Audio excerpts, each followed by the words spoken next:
नमस्कार छात्रों, हम पिछले वाले ही लेक्चर में उपयोगिता विश्लेषण के बारे में अध्ययन कर रहे थे। आज हम उसी के अंतर्गत जहाँ पहले छोड़ा था उससे आगे चलेंगे। हमें जानकारी है या हमें पता है कि हम पिछले वाले लेक्चर में उपयोगिता विश्लेषण में उपयोगिता का अर्थ, उपयोगिता की माप और कुल उपयोगिता के बारे में अध्ययन किए थे। आज हम उसी से आगे बढ़ते हुए चर्चा करेंगे कि मैं इसको एक संक्षिप्त में बताना चाहता हूँ। उपयोगिता किसी वस्तु या सेवा से मिलने वाली संतुष्टि को कहते हैं। कुल उपयोगिता किसी वस्तु या सेवा की सभी इकाइयों का उपभोग करने से मिलने वाली कुल संतुष्टि को कुल उपयोगिता कहते हैं। यहाँ तक हम बात कर चुके थे। अब बात कर रहे हैं सीमांत उपयोगिता की, मार्जिनल यूटिलिटी। तो सीमांत उपयोगिता से तात्पर्य या अभिप्राय क्या है कि हम जानते हैं कि किसी दिए गए समय में उपभोक्ता द्वारा वस्तु की एक अतिरिक्त इकाई का उपभोग करने पर कुल उपयोगिता में जो परिवर्तन होता है उसे सीमांत उपयोगिता कहते हैं। ठीक है, कहने का तात्पर्य यह है कि एक निश्चित समय दिया हुआ है, उसी समय में उपभोक्ता जिन वस्तु की इकाइयों या सेवा का उपभोग कर रहा है उसमें यदि एक अतिरिक्त इकाई का और उपभोग कर लिया जाए तो जो उसको मिलने वाली संतुष्टि है या मिलने वाली कुल उपयोगिता है उसमें जो परिवर्तन आया उसे सीमांत उपयोगिता कहते हैं। जैसे माना एक उपभोक्ता को n इकाइयों के उपभोग करने पर कुल उपयोगिता 50 इकाई के बराबर प्राप्त होती है, जो उसे n+1 एक अधिक कर दिया ना अपने, एक अतिरिक्त n+1 इकाइयों के उपभोग करने पर 55 इकाई उपयोगिता प्राप्त होती है। तो n+1 वी इकाई की सीमांत उपयोगिता क्या होगी? 55 - 50 अर्थात 5। इसे हम समझने के लिए एक सारणी के द्वारा भी समझा सकते हैं। जैसे वस्तु की मात्रा है इस सारणी के अनुसार 1, 2, 3, 4, 5, 6 और 7 कुल उपयोगिता, फिर उसके बाद में सीमांत। तो जैसे एक इकाई को काम में लिया कुल उपयोगिता 12, 2 इकाई को काम में लिया कुल उपयोगिता 20, 3 को काम लिया 26, 4 को 30, 5 को 32, 6 को 32 और 7 को 30। तो इससे जो सीमांत उपयोगिता की टेबल तैयार होगी वो कैसे होगी? पूर्व वाली कुल उपयोगिता में से उपयोगिता को अगली वाली उपयोगिता में से घटा दो। तो शुरू वाली तो ऐसे कैसे रहेगी 12 के बाद। नेक्स्ट होगा दूसरी इकाई पर, क्योंकि पहले मिल रही थी 12, दूसरी के बाद मिली 20, तो एक अतिरिक्त इकाई के उपभोग करने से कितनी हुई? 20। तो 20 - 12 = 8। फिर तीसरी का 26, यानी कि 26 - 20 = 6।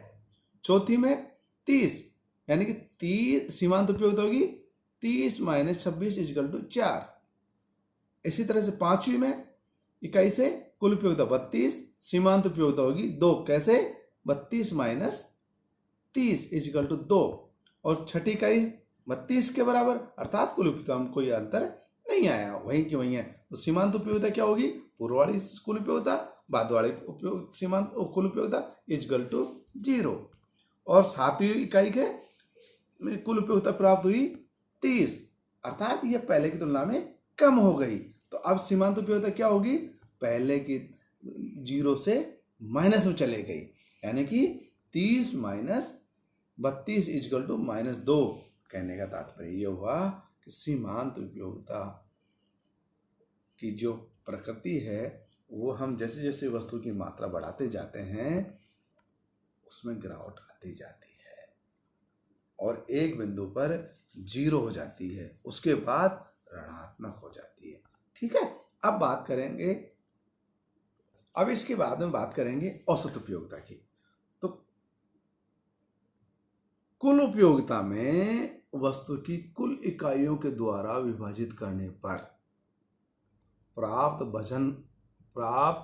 वजनफल को औसत उपयोगिता कहते हैं। जैसे सूत्र के द्वारा दिखाएं, औसत उपयोगिता यानी कि average utility AU equal to TU भाग XN। यहाँ TU टोटल उपयोगिता है, XN वस्तु की कुल इकाइयों को व्यक्त करता है। अर्थात कुल उपयोगिता में वस्तु की कुल मात्रा का भाग देने से जो वजनफल प्राप्त होता है उसे औसत उपयोगिता कहते हैं, अर्थात प्रति इकाई उपयोगिता। कुल उपयोगिता एवं सीमांत उपयोगिता के बीच अब बात करें क्या संबंध पाया जाता है स्केल में। तो इसके अंतर्गत हम 3 तरह के संबंध बताते हैं मुख्य रूप से, जो इस तरह से हैं कि जब सीमांत उपयोगिता घटती है तब कुल उपयोगिता में घटती दर पर बढ़ने की प्रवृत्ति पाई जाती है, नंबर 1। नंबर 2, जब सीमांत उपयोगिता 0 होती है तब कुल उपयोगिता अधिकतम होती है। और नंबर 3, जब सीमांत उपयोगिता ऋणात्मक होती है तब कुल उपयोगिता घटना शुरू हो जाती है, जो कि हमने पिछले वाले लेक्चर में चित्र के द्वारा भी देखा था। अब बात आती है कि गणनावाचक उपयोगिता विश्लेषण। तो हम आप इसके बारे में आपको बताना चाहते हैं थोड़ा सा बैकग्राउंड कि 19वीं शताब्दी में ड्यूपिट, गोसन, वालरस, मेजर आदि परंपरावादी अर्थशास्त्रियों ने गणनावाचक उपयोगिता विश्लेषण का प्रतिपादन किया था। 20वीं शताब्दी में मार्शल तथा पीगू ने गणनावाचक विश्लेषण को आगे विकसित किया। इस विश्लेषण के अनुसार उपयोगिता को गणनावाचक या निश्चित संख्याओं जैसे 1, 2, 3 आदि में मापा जा सकता है। गणनावाचक संख्याएं वे निश्चित संख्याएं हैं जिन्हें जोड़ा या घटाया जा सकता है। फिशर ने उपयोगिता के माप को व्यक्त करने के लिए यूटिल मापदंड का प्रयोग किया। अतः गणनावाचक उपयोगिता विश्लेषण के अनुसार यह कहा जा सकता है कि हम 1 कप चाय से 10 यूटिल और 1 कप कॉफी से 5 यूटिल उपयोगिता प्राप्त होती है। उपयोगिता का अर्थ, अब यहाँ बात करूँ मैं दोबारा से, उपयोगिता का अर्थ क्या है। उपयोगिता किसी वस्तु या सेवा का वह गुण है जो आवश्यकता को संतुष्ट करता है। अतः उपयोगिता किसी वस्तु या सेवा का संतुष्टि प्रदान करने का गुण है। उपयोगिता की कुछ विशेषताएं होती हैं, जैसे उपयोगिता की निम्न प्रमुख विशेषताएं बताई गई हैं। नंबर 1, उपयोगिता भावगत है। उपयोगिता सापेक्षिक होती है। उपयोगिता का लाभदायक होना आवश्यक नहीं है। उपयोगिता नैतिकता से स्वतंत्र होती है। फिर इसकी कुछ मान्यताएं भी हैं कि उपयोगिता विश्लेषण निम्नलिखित कुछ मान्यताओं पर आधारित है। जैसे नंबर 1, उपभोक्ता विवेकशील माना गया है। गणनावाचक उपयोगिता होती है। उपयोगिता स्वतंत्र होती है। मुद्रा की सीमांत उपयोगिता स्थिर मानी गई है।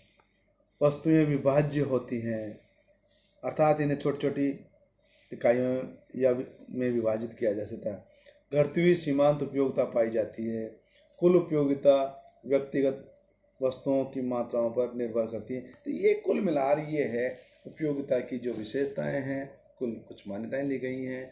ये गणनावाचक दृष्टिकोण के अंतर्गत हम इसकी चर्चा करेंगे। तो ठीक है, आज इतना ही करेंगे।